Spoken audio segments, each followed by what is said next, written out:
Well, they're starting to pour cement today. They're pouring it without expansion joints and no rebars, framing, nothing.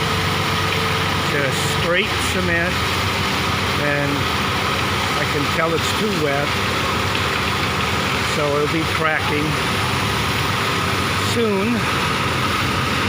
And these little pieces here of rebar, I think this is to get the impression there actually is rebar in here.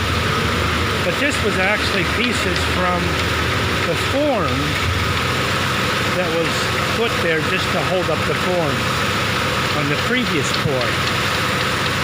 The rebar consists of this long piece and then another piece about the same length along the perimeter. So it doesn't serve any purpose at all.